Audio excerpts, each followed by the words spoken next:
Hello, my name is Patrick Jackson. In this presentation, I have a ton of free learning Spanish information for you. This free information is not available anywhere else on the net. And if you watch this presentation from start to finish, I promise you, I will share with you 5 principles that will help you learn Spanish quickly and easily.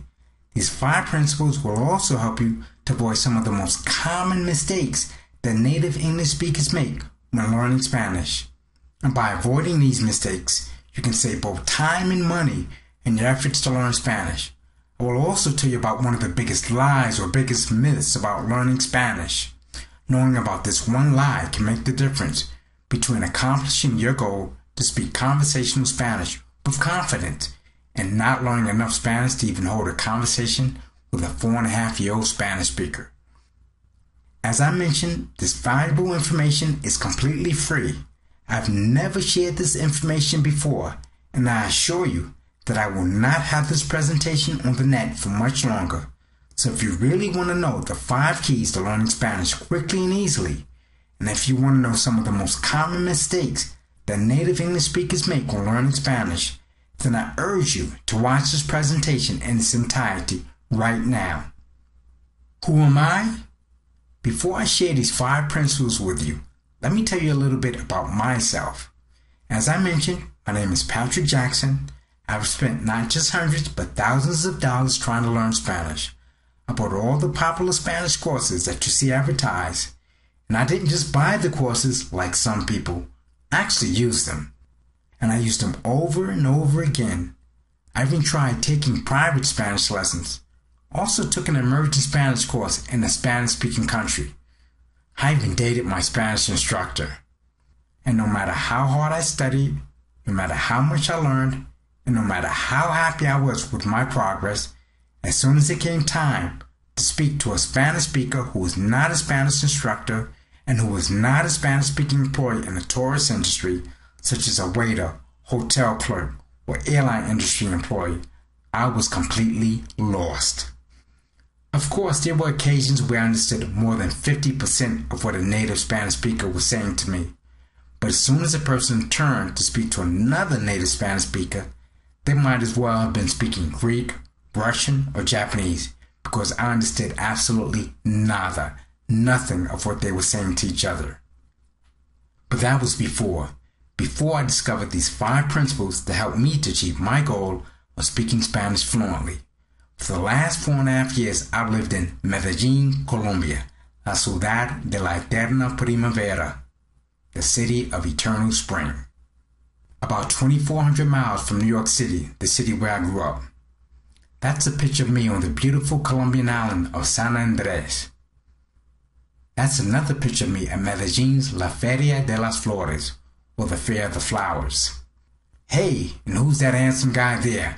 I know he looks just like Will Smith with a shaved head, but it's not. It's me again in Colombia. Now, before I share these 5 principles with you that finally helped me to achieve my goal of speaking Spanish fluently, I want to tell you a little story. By profession, I'm an attorney. I remember my second job out of law school.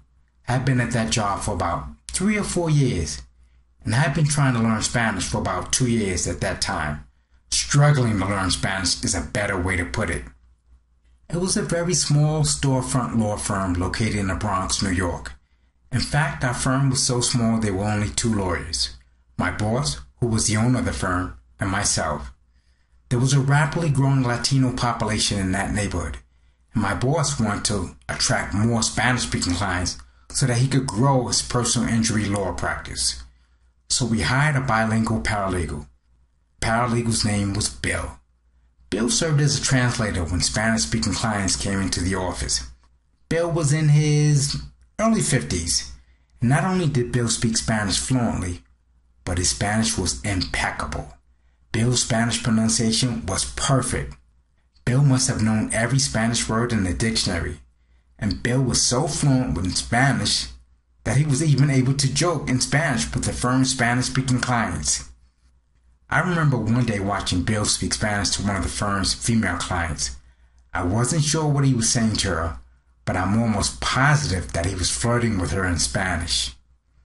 Since learning Spanish was my passion and Bill spoke Spanish fluently, I had to find out from him what was his key to learning how to speak Spanish so well. Bill had a very Anglo-Saxon sounding last name, so I assumed that Spanish was not his first language. But just to rule that out, I asked Bill, was one of his parents a native Spanish speaker? Bill told me no. So I asked him, did he start learning Spanish at a young age? Again, Bill told me no. In fact, Bill told me that he didn't start learning Spanish until he was 39 years old. And then I asked him, which Spanish course did he use in order to learn how to speak the language so well? Bill admitted to me that he had purchased several of the most popular Spanish courses that were advertised online or offline, but that he had never completed any of those courses. Either the Spanish was too formal in order to communicate with your regular, everyday Spanish-speaking folks, or the Spanish grammar and Spanish vocabulary was so basic that it would have taken him forever to learn Spanish. At this point, I started wondering, maybe Bill is just naturally gifted at learning foreign languages? And then I asked myself the inevitable. Could it be possible that maybe I just didn't have any talent for learning foreign languages? But then Bill confided in me that he almost flunked French in high school and that he was not naturally gifted at learning foreign languages. So that's when I practically begged Bill to share with me his secret to learning how to speak Spanish fluently. And Bill told me that there are 5 principles that you need to know in order to achieve your goal of speaking Spanish. It doesn't matter if your goal is to speak Spanish fluently or just being able to communicate with Spanish speakers with pure confidence when traveling to a Spanish-speaking country. Knowing these 5 principles, or to paraphrase Bill, knowing these 5 principles will make the difference between accomplishing your Spanish-speaking goals or not even being able to hold a conversation with a 4.5-year-old Spanish speaker. So let's get started. Principle number 1, practice speaking Spanish with common, everyday Spanish-speaking folks. This is probably the most practical piece of advice that Bill gave me in order to learn Spanish. If you want to learn how to speak conversational Spanish, then you must have conversations with common, everyday Spanish-speaking folks as much as possible. And I don't mean only speaking with your Spanish instructor who goes out of her way to pronounce every syllable extra slowly and extra clearly so that you understand her. No, that's not what I mean. You have to speak with regular, everyday Spanish-speaking folks. After all, how could you expect to learn how to speak normal, everyday conversational Spanish if you're not practicing with normal, everyday Spanish-speaking folks? Principle number 2, improve your Spanish pronunciation. This principle really hit home, and I'll tell you why. A few days before Bill had shared this principle with me, a Spanish speaker asked me for directions on the streets of New York. I tried speaking to him in Spanish, but I still could not understand what he was saying. For a minute or two, he tried to explain what he was looking for or where he wanted to go, but he was getting nowhere. I could not understand what he was saying.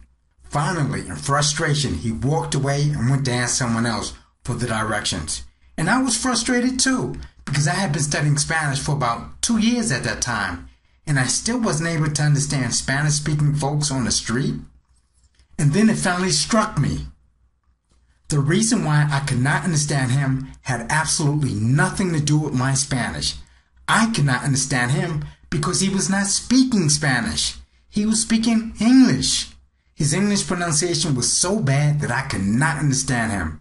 So when Bill told me that his second principle of learning Spanish is to improve your Spanish pronunciation, this principle really hit home. Over the years, from trial and error, I've developed my own techniques to improve Spanish pronunciation. Let me share these 4 tips or 4 techniques with you right now. Tip number 1, learn the Spanish alphabet and the vowels. Learning how to pronounce the letters and the vowels of the Spanish alphabet will make a huge difference in your pronunciation. In the presence of a native Spanish speaker, practice saying the letters of the alphabet, especially the vowels, and ask him or her for feedback. Tip number 2, read a Spanish newspaper, magazine, or book out loud in the presence of a native Spanish speaker. Make sure you ask him or her to correct your pronunciation. Tip number 3, use audio materials every day. You cannot learn proper Spanish pronunciation just by reading. You must hear the language in order to improve your pronunciation. You should use audio materials such as learning Spanish courses, software, audiobooks, and try listening to the radio or watching television in the Spanish language. Tip number 4. Practice running Spanish vocabulary words together. In everyday conversational English, if you want to ask me, what do I want to do? You probably will not ask me, what do you want to do? It'll probably sound more like, what do you want to do? Native Spanish speakers do the same in their language. In fact, running words together is even more common in Spanish than in English. That may be one of the reasons why we, English speakers, think Spanish speakers speak their language so much faster than we speak English. Instead of saying la habitación, the bedroom, a Spanish speaker will pronounce la habitación. Or instead of ¿cómo está usted?, a Spanish speaker will pronounce ¿cómo está usted? By the way, the technical term for this is called elision. Elision means the omission of a vowel, consonant, or syllable in pronunciation. So principle number 2 is to improve your pronunciation. And now for principle number 3. Thou should not confuse Spanish with English or your native language. Spanish and English are two completely different languages with their own set of grammar rules and vocabulary. This can be one of the biggest mistakes that English speakers make when learning Spanish. Let me give you an example so that you will see one way that Spanish grammar is different from English grammar. In English, when talking about an event that almost happened in the past but did not happen, we use the past tense. For example, I almost fell, I almost slipped. But in Spanish, when talking about an event that almost happened in the past but did not happen, Spanish speakers use the present tense. For example, casi me caigo, I almost fell, but literally, I almost fall. Casi me resbalo, I almost slipped, but literally, I almost slip. So if you use the past tense in Spanish when talking about an event that almost happened in the past but did not happen, not only is this incorrect Spanish grammar, but Spanish speakers may not understand what you're trying to communicate. And if you've been studying Spanish for quite some time now, then I'm sure you've heard of false friends or amigos falsos. False friends or amigos falsos are Spanish words that are pronounced and spelled a lot like English words, but have very different meanings. Let me tell you a little story where not being aware of false friends caused me to make 2 very embarrassing mistakes in Spanish. After studying Spanish for a couple of years, I started attending a group that consisted of English speakers learning Spanish and Spanish speakers learning English. We would all meet at a public school in Manhattan once a week. We, the English speakers, would help the Spanish speakers with English. In return, they would help us with Spanish. One evening, the instructor of the class asked if any of the English speakers would volunteer to demonstrate how do you use the preterite tense in Spanish by describing what he did or what she did that morning. For example, woke up, showered, brushed your teeth, ate breakfast, took the subway, etc. So I volunteered to say in Spanish what I had done that morning. I don't remember everything I said, but I do remember saying, me lavé con sopa. I was trying to say I washed myself with soap. Unfortunately, the Spanish word for soap is jabón, and the Spanish word for soup is sopa. So what I really said was that I washed myself with soup and not soap. All the Spanish speakers in the class couldn't stop laughing, except for one who kindly corrected my Spanish. In my attempt to express my embarrassment, I then said to the class, estoy muy embarazado. Unfortunately, the Spanish word embarazado does not mean embarrassed. Embarazada means pregnant. So when I told the class, estoy muy embarazado, I actually said that I'm very pregnant. As you probably guessed, my second mistake led to an even louder round of laughter from the Spanish speakers in the class. The correct way to say I'm embarrassed in Spanish is tengo vergüenza. So my point is that English and Spanish are 2 completely different languages with their own set of grammar rules and vocabulary. And if you keep this in mind, you'll avoid tons of embarrassing mistakes when speaking Spanish. Moving on to principle number 4. I'm now about to dispel one of the biggest learning Spanish lies out there. Believing in this lie has kept many people from achieving their learning Spanish goals. But before I tell you about this big lie, I want to tell you about Bill's 4th principle. His 4th principle is to use Spanish courses that cover lots of Spanish grammar and vocabulary. I know what you're thinking. Wait a minute, Patrick. You just finished telling me that Bill said that he never finished any of the Spanish courses that he bought. And that's correct. Bill said that he never finished any of the Spanish courses that he had purchased. The same Spanish courses that you see heavily advertised offline and online.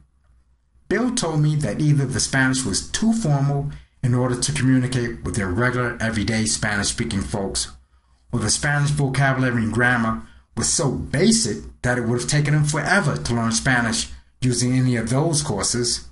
But Bill told me that it would have cut the time in half that it took him to learn Spanish if only he would have been able to find a Spanish course that covered lots of grammar and lots of vocabulary. That's when I said, Bill, wait a minute. I'm learning Spanish now with one of the most popular Spanish courses on the market. And according to the company that developed the course, you only need to know between 400 to 500 Spanish words to become fully conversational in Spanish. According to Bill, that company had told me a big lie. They had led me to believe one of the biggest learning Spanish lies that you'll ever hear. And that's when I told Bill, with all due respect, that company is making millions and millions of dollars, so I think I should listen to them. Bill did not argue with me. Instead, he said to me, Patrick, we're going to have a little experiment. For the rest of the day, we'll only speak to each other in Spanish. And we'll see just how well the two of us can communicate when you only know 400 to 500 Spanish words. Later that afternoon, I walked into the firm's bathroom, located on the basement floor, and I noticed a leak that had caused a huge puddle. It was unclear to me where the leak was coming from or what had caused it.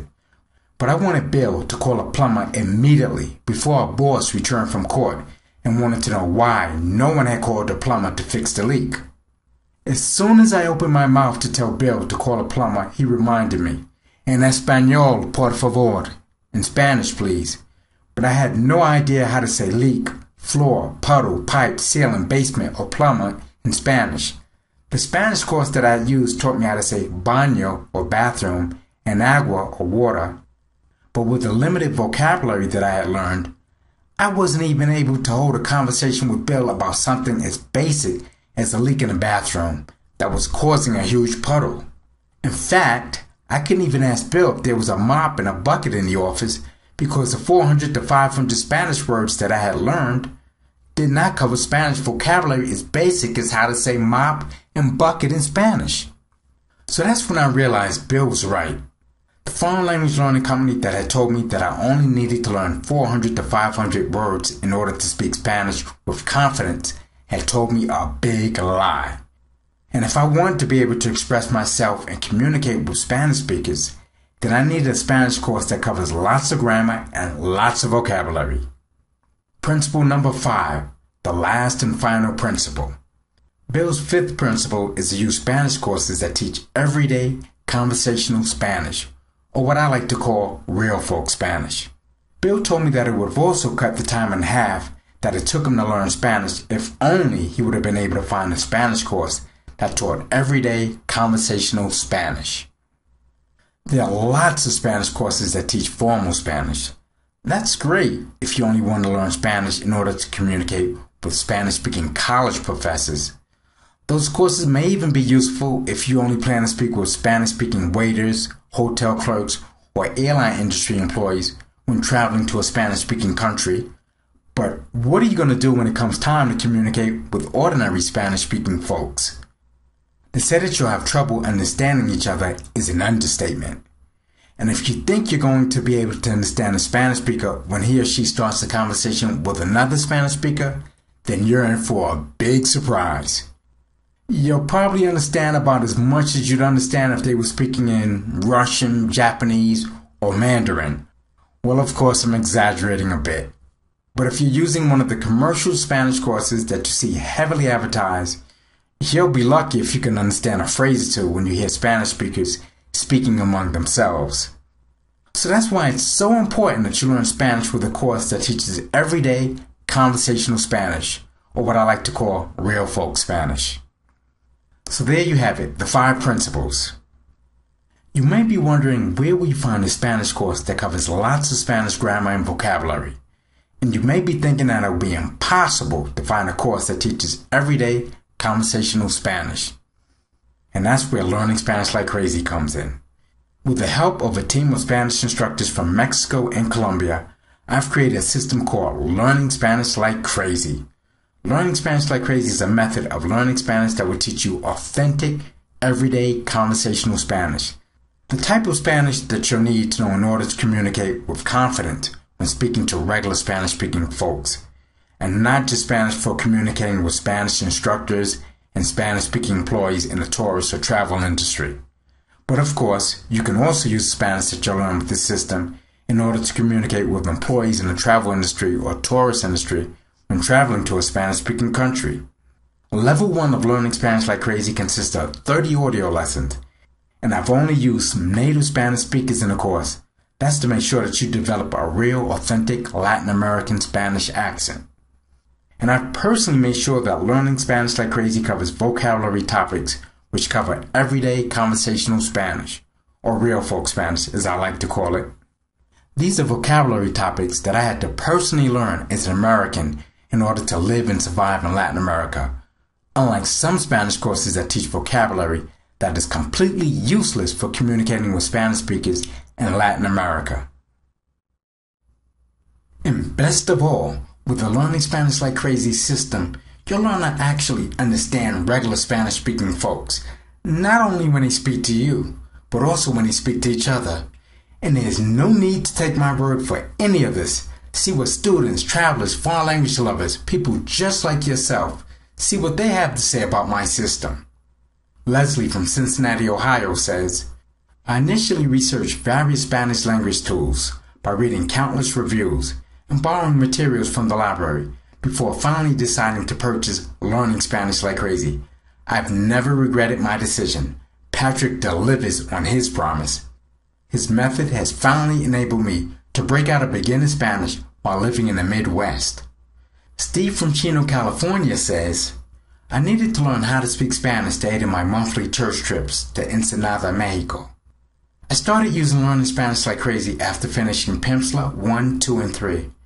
I was able to communicate on a basic level after I finished the 3 Pimsleur courses. I was far from fluent. Learning Spanish Like Crazy has changed my Spanish greatly. I feel like I've graduated from junior Spanish and moved up to the big leagues. I'm now able to hold meaningful conversations with the people in Mexico. It was great knowing how to get to the bathroom or how to ask for more food at lunch. But now to develop actual relationships with the local people, it's incredible. Carrie from West Lafayette, Indiana says, I spent tons of money on other Spanish programs. In total, I had 10. Only to find out much of the Spanish is no longer used. Thank goodness I had bilingual employees who corrected me kindly and didn't laugh at me. I bought Learning Spanish Like Crazy and never looked back. The learning method is simple and easy to remember. Now I get praises from my Spanish-speaking employees. Now you've heard what others had to say about my system. And you know what I'm going to do now? As a special bonus, I'm going to open up my black book to you. I'm going to reveal an online resource that you can use to get all the practice you need speaking Spanish with native Spanish-speaking folks, even on a daily basis if you wish. Here's what to do next. Click on the button below that says Add to Cart. And if for any reason at all you're not completely satisfied with the Learning Spanish Like Crazy system, just send me an email and let me know within 60 days of your purchase, and I'll gladly refund your money. And with your Learning Spanish Like Crazy order, you'll also get lifetime access to our Learning Spanish Like Crazy forum. One of the biggest challenges that I had when learning Spanish was staying motivated. But with our forum, you'll have the rest of the Learning Spanish Like Crazy members to help you stay motivated. And another challenge that I had when learning Spanish was where to go when I had a question about Spanish grammar or vocabulary.